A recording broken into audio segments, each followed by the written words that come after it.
Nandito nga pala kami ngayon sa isang hot spring resort kung saan pwede kang mag-rent ng private jacuzzi, pwede kang mag-sauna, at pwede ka ring maligo sa kanilang pool. Dito lang yan sa Tuyozo Mountain Resort.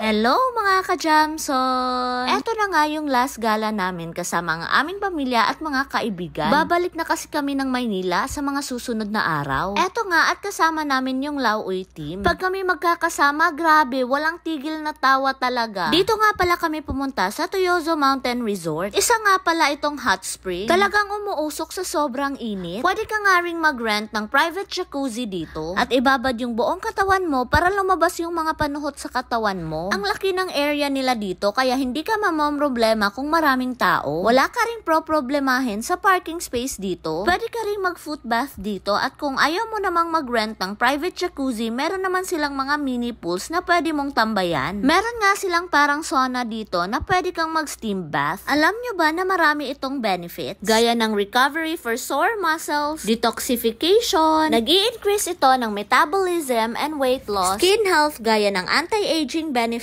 and can improve sleep and reduce stress. Mayroon din silang mga parang jacuzzi dito na pwede mong rentahan ranging price from 800 to 1,200 pesos. Mayroon din silang pool for adults na mga nasa 5 feet yung lalim. At mayroon din silang kiddie pool para naman mag-enjoy yung mga babies natin. Kiddie pool nga to pero parang mga isip bata yung nandito.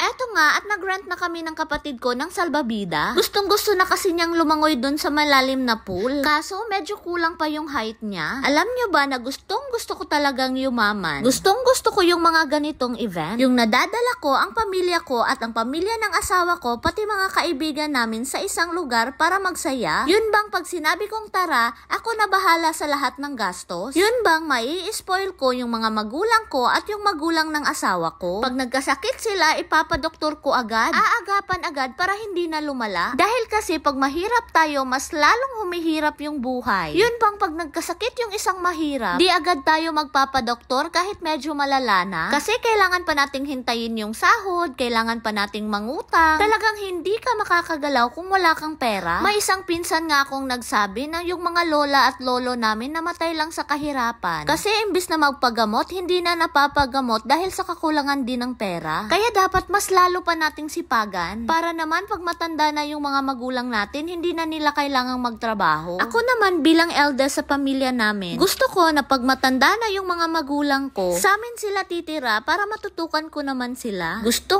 ko talagang dumating yung panahon na masabi ko sa mga magulang ko, tahan na ma at pa, pahinga muna kayo at ako nang bahala. Pero for now, di pa talaga siya posible para sa amin. Pero ipinagdadasal ko araw-araw na sana matupad tong pangarap na to. Anyway, ang kagandahan sa resort na to ay nililinisan nila ang pool nila araw-araw. Eto na nga at isasauli na namin yung mga salbabidang nirentahan namin. Eto na yung magiging second to the last vlog namin sa pagbabakasyon ko sa Mindanao this year. O siya, eto lang muna for today's video. Thank you for watching.